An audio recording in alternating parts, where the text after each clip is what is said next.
There's a certain chill that settles in your bones when you realize that the person breaking bread at your dinner table is not who they appear to be. You know, that gut-wrenching sensation that hits you with the force of a gut punch. That is the feeling that had been haunting me for the past few months concerning my brother-in-law, Ethan. Ethan had always been a bit of an oddball, but aren't we all? I recall the first time I met him. It was at the annual Thanksgiving dinner. Ethan was a computer whiz, someone who had mastered the art of programming since he was a kid. He was tall, with spectacles resting on the tip of his hawk-like nose, always quiet, always observant. It wasn't his oddities that set off alarm bells. It was his change in behavior. It started subtly. First, it was his unexplained absences at family gatherings. Then it was his sudden obsession with privacy. I remember once walking into the study in our house to find him hunched over his computer, fingers flying over the keys. As soon as he saw me, he slammed his laptop shut and barked, "Do you mind knocking next time?" That wasn't like Ethan. He'd always been aloof, yes, but never rude or irritable. Maybe I was just being paranoid, but I couldn't help but feel that something was off. The uncharacteristic behavior, the secrecy, it had my mind racing with all sorts of scenarios. One particular evening, I was working late in my home office when I heard the chime of an incoming email. I minimized the spreadsheet I was engrossed in and switched tabs to find an anonymous email detailing numerous fraudulent transactions, all traced back to my personal bank account and credit cards. My heart pounded in my chest as I scrolled through the detailed list, each transaction more lavish and reckless than the last. I knew I hadn't made these purchases, but to the authorities the evidence was damning. As far as they were concerned, the crime was committed by the person whose name was on the credit cards, and that person was me. In the days that followed, my world turned topsy-turvy. I was being accused of crimes I didn't commit. The police investigation was relentless, leaving me feeling like a criminal in my own home. My career was hanging by a thread, my reputation tarnished. The worst part was the looks I received from my family. The same family that had always relied on me, now questioning my integrity. As I sat alone in my office one night, in the dismal silence of my undeserved guilt, the pieces started falling into place. The strange behavior, the obsessive need for privacy, the mysterious absences. Could Ethan have framed me? My mind reeled at the thought. But why? What could possibly be his motive? What had I ever done to him to deserve this? My stomach churned as I wrestled with these questions, a silent war raging within me. It was in that moment of despair and confusion that I resolved to find out the truth. I had to.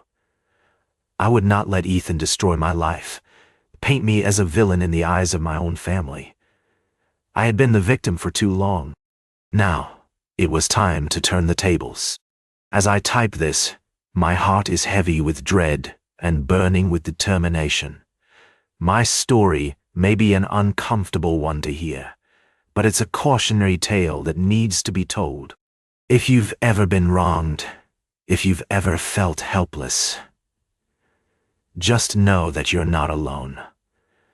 Stick around, witness, as I piece together the jigsaw of lies and deceit, as I unravel Ethan's dark secrets and confront him. The weight of what I'm about to undertake hangs heavy on me. It isn't just about clearing my name. It's about exposing a snake in our midst. I don't know where this road will lead me, what truths it will uncover. But I do know one thing. Ethan's reaction will shake our entire family to its core. And when that happens, I will be ready. As the days turned into weeks, I found myself sinking deeper and deeper into a maze of contradictions, half-truths, and unspeakable betrayals. The investigation against me, initially a simple annoyance, had now grown into a full-blown nightmare. It was hard to believe that all this was being orchestrated by Ethan, my own brother-in-law. Ethan and I had a love-hate relationship. We were more brothers than in-laws. For a long time, I thought I knew all there was to know about Ethan. He was always a little reckless, an habitual liar, but I never thought him dangerous. Not until he implicated me in his nefarious schemes. It wasn't until the initial shock had worn off, and I began to see the mounting evidence against me, that I realized how methodically Ethan had planned this. Every breadcrumb trail led back to me. Every signature, every deposit, every unspoken threat. He had become my puppet master, and I was dancing to his every command without even knowing it. As I began to piece together the complex web woven by Ethan, I could not ignore the emotional toll it would eventually take on our family. I could see its effects on my sister, Jenna. Even in her blissful ignorance, she had become a shadow of her former self. The carefree, spunky woman I once knew was replaced by a woman constantly on the brink of an emotional breakdown. As for our parents, the stress of seeing their son-in-law accused of such crimes was too much. Their once cheerful demeanor was replaced by a palpable tension that made family dinners difficult. It was during one of these tense dinners that I decided to confront Ethan. I knew he wouldn't confess, but I wanted him to squirm, to see the fear in his eyes as he realized that I was onto him. The words came out in a rush, my anger bubbling over as I accused him of his treachery. "I know what you did, Ethan," I said, my voice shaking with suppressed rage. "You thought you were so clever, didn't you? But I'm onto you. You won't get away with this." Ethan just sat there, an amused smirk playing on his lips. "I have no idea what you're talking about, brother," he said, his tone dripping with feigned innocence. "You must be mistaken." His nonchalance only fueled my anger, but I kept my emotions in check for Jenna. She was already fragile. The last thing she needed was to see her brother and husband in a shouting match. I managed to plaster a fake smile on my face for the rest of the dinner, but inside, my heart was raging. Sleep eluded me that night, my mind too consumed by the betrayal and the path of destruction Ethan had set us all on. His reaction had shaken me. The casual dismissal, the blatant lying, his complete lack of remorse. It chilled me to the bone. Each day that passed was an emotional roller coaster. I oscillated between rage and despair, unable to reconcile the brother-in-law I thought I knew with the monster he had become. However, it was the fear that gnawed at me the most. Fear for my future. Fear for Jenna. Fear of what Ethan was capable of. I realized that I was merely a pawn in Ethan's twisted game, and that realization filled me with a dread that consumed every waking hour. My every move was being watched, every word analyzed, every action questioned. Ethan had managed to turn my own life into a prison, and I was trapped within its walls, a prisoner to his whims. As the emotional burden bore down on me, I found a strange sense of peace in the chaos. I was in the eye of the storm, and there was a calm assurance that came with that. I had nothing left to lose. All I had was the determination to expose Ethan and his crimes for what they were, to reclaim my life from the jaws of his deception. Despite the dark cloud that hung over me, I knew one thing for sure. This was only the beginning. It was time to fight back. It was time to unravel Ethan's secrets, one dark truth at a time. The living room was tense, a ticking time bomb waiting to explode. The family was seated, offhandedly chatting, but everyone's eyes kept flickering towards me and Dave, my brother-in-law. I wore the accusation like a heavy cloak, my innocence hard to prove amidst Dave's confident assertions. But I had a few tricks up my sleeve. "Look," Dave began, his voice loud and assertive. "I think we all know what's been going on here." He glanced at me, a smug smile playing on his lips. He was playing his cards, but I had an ace of my own ready to be dealt. Beads of sweat started to gather on my brow. I could feel the tension mounting. "I didn't do it, Dave," I retorted, ignoring the curious glances from the family. Dave's smile didn't waver. "Oh, so who did then?" His question hung in the air, and for the first time that night, I saw a flicker of insecurity flash in his eyes. The room was silent as I stood up, the chair scraping against the hardwood floor. Clearing my throat, I let my gaze hover on each member of the family before finally resting on my sister, Dave's wife. "Dave did," I said quietly, my voice echoing in the quiet room. The room exploded in a cacophony of chaos. My sister, Emily, gasped, tears welling up in her eyes as the words sank in. She looked at me, then at Dave, clearly torn between her love and the horrid accusation. Meanwhile, Dave's face was a reflection of utter shock and disbelief. His convincing facade melted away under the weight of the accusation, and he stumbled for words. "I can prove it," I added, my voice barely audible among the uproar. Emily's teary eyes met mine. She looked scared, vulnerable, but I noticed a glimmer of hope in them, the hope for the truth. I unveiled the evidence, a series of documents that were the products of my relentless research, my late-night sleuthing, and insomniac nights. They were Dave's hidden crimes, fraud embezzlements, a web of deceit that he had spun over the years. As I read out loud, the truth echoed heavily in the room. Dave's confidence shriveled, his face a perfect picture of guilt. I saw Emily clutching her chest, her face pale as she soaked in the reality of her husband's deceit. The family watched in solemn silence, the truth sinking in. After what felt like an eternity, I finished. The room was quiet, a weighty silence that was occasionally punctuated by soft sobs. Dave was still as a statue, his gaze stuck on the floor. The mighty, confident Dave was reduced to a mere shadow of his real self. "I am sorry, Emily," I said, my words barely a whisper. Tears were streaming down her face, but she nodded, a silent acknowledgement of my apology. The situation was far from being resolved. There were questions to be answered, tears to be shed, and healing to begin.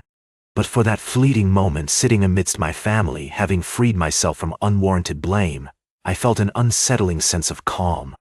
Seeing the man who had accused me, now reduced to silence by his own crimes, was a victory. It was a small victory in the face of the turmoil that was yet to come. But it was a victory nonetheless. And as I looked around the room at my family's shocked faces, my sister's heartbreak and Dave's shattered facade, I felt a grim satisfaction. The truth, as ugly as it was, had finally come out. With my heart hammering in my chest like a warning alarm, I clutched the folder of irrefutable evidence. It was heavy in both a literal and metaphorical sense, the burden of truth ingrained in its contents. I had to expose my brother-in-law, Rick, but the thought of the shockwave this revelation would send through my family tugged at my conscience. I was about to shatter the image of a man they loved and trusted. But the alternatives were far worse. Electricity crackled in the air that Thanksgiving evening. The aroma of pumpkin pie and roasted turkey flavored the farmhouse, while laughter and chatter floated from the dining room. My family, a beautiful melange of unique personalities, had gathered together under one roof, oblivious to the storm brewing. Our bonds were about to be tested, possibly fractured, maybe even irreparably. The noise of my family's cheerful banter faded into a dull hum as I braced myself to confront Rick. He was lounging comfortably in the living room, sharing amusing anecdotes with my nieces and nephews. Seeing their delighted, innocent smiles as they hung onto his every word was like a punch to the gut. I was about to snatch their hero right from under their noses, but it was necessary. Drawing in a deep breath, I stepped into the room. All eyes turned to me, and in that moment, I felt my resolve waver. But then I remembered the truth, the lies, and the frame, and I found my voice. "Rick," I began, my voice steady, cutting through the jovial atmosphere. "I have something to show you." Rick, caught off guard, looked towards me, a flicker of surprise in his eyes that disappeared as quickly as it came. He indulged me with an indulgent smile. Sure, what's up? I opened the folder, revealing the damning paper trail his crimes had left behind. The room fell eerily silent. All eyes were glued to the documents spread out on the coffee table. Bank transactions, photo evidence, email conversations. Care to explain this, Rick? I asked, my words ice cold, slicing through the tense silence. My hands were shaking, but my voice, to my surprise, stayed steady. At first he sputtered, attempted to laugh it off, but the irrefutable proof in front of him stripped all humor away. His eyes darted from one set of evidence to the other, his skin turning a ghastly pale as he tried to form words of defense. Looking at my family, I could see their confusion slowly morphing into a horrible understanding, their faces mirroring my own shock and betrayal.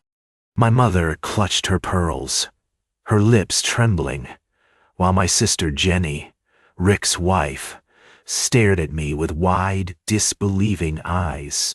"What is this?" she whispered, her voice barely audible over Rick's stuttering denials. I met her gaze, my heart breaking for her. She needed to know. "Jenny," I said, my voice soft, "Rick's been framing me for his crimes. These papers are his trail, the bank fraud, the black market deals, every shady transaction. I'm sorry." Her eyes flickered between me and Rick, tears welling up before she buried her face in her hands. The living room was plunged into a painful silence, only punctured by the occasional sob from Jenny. The shockwave had hit hard. I watched as Rick's once confident demeanor crumbled, swallowed by the weight of his sins. I felt no joy, only a profound sadness. This wasn't a victory, it was a loss. A loss of trust, a loss of the man we thought we knew. The climax of my story had arrived, and it was nothing I had ever imagined it would be. It was heavy with emotional intensity, filled with biting sorrow, crushing disappointment, and a bitterness that could not be sweetened. As I watched my family reel from the shock, I hoped we could mend these cracks with time, but I knew some things would never be the same, and that was the price we paid for the truth. The room was heavy with unease, a thick and palpable tension in the air as the family stared at my brother-in-law Roger, each face a mask of shock, disbelief, and hurt. They scanned his face, searching for some sign of guilt or regret, but all they found was a cold, smug satisfaction. "I can't believe you do this, Roger," cried out my sister Melissa. She was shaking, tears glistening her cheeks. The man she'd married, the man she trusted more than anyone else in this world, had betrayed us all. My mother, frail from her years but firm in her resolve, fixed him with a steely gaze that I'd only seen a few times in my life. "How could you?" she asked. Her voice was trembling, but there was a hardness in her eyes, a strength that sent shiver down Roger's spine, even though he tried to conceal it. But as I looked at Roger, I felt a strange vindication. It's not like I had wanted it to be him, but after the false accusations, the public humiliation, and the strain it had put on our family, I couldn't deny the sense of relief that washed over me. He finally opened his mouth, the corners of his lips pulled into a cruel smirk. "I did what I had to," he said, the nonchalance in his voice making my blood boil. I clenched my fists, holding back the urge to lunge at him. Just as the tension reached its peak, Detective Adams stepped into the room, his stern face silhouetting against the dimly lit hallway. "There's more," he said, his gaze moving from me to Roger. "What could be worse than this?" Melissa sobbed, looking at the detective with a hopeless desperation I'd never seen before. "She's right," I said. "He's confessed, hasn't he? Shouldn't you be cuffing him and hauling him away?" But Detective Adams shook his head, his expression grim. "You see, Roger's not been acting alone." The room fell silent, the only sound being the steady tick-tock of the grandfather clock in the corner. The gears in my head started turning, processing the weight of the detective's words. I felt my heart drop into my stomach. "Who?" I managed to choke out. And then, with a gaze as cold as ice, Adams turned his head and looked straight at my cousin Peter. The room seemed to tilt on its axis. Peter? Our own flesh and blood? The same Peter that used to spend hours playing video games with me? The one who'd stayed by my side when I'd first been accused, swearing to help me find the real culprit? I shook my head, unable to accept it. Peter looked at me, a hint of shame flickering in his eyes before being replaced with an equally cold determination. "I'm sorry," he murmured, his gaze not meeting mine. The betrayal cut deeper than any knife. This wasn't just a family torn apart by an outsider. This was a family tearing itself apart from within. The bitterness filled my mouth, the pain raw and unyielding.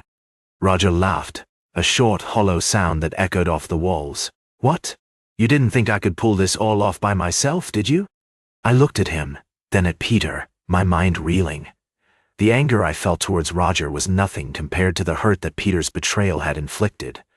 We all felt it, a deep wound that would take a long time to heal. In the end, they both were taken away, their misplaced smirks replaced with a chilling fear that I took no pleasure in. Standing there, amidst the wreckage of my family, I couldn't help but feel that our life would never be the same again. Even as justice was served and the dust settled, the shadows of their betrayal would forever loom over us. It was a resolution, yes, but one that came with an unexpected and painful twist.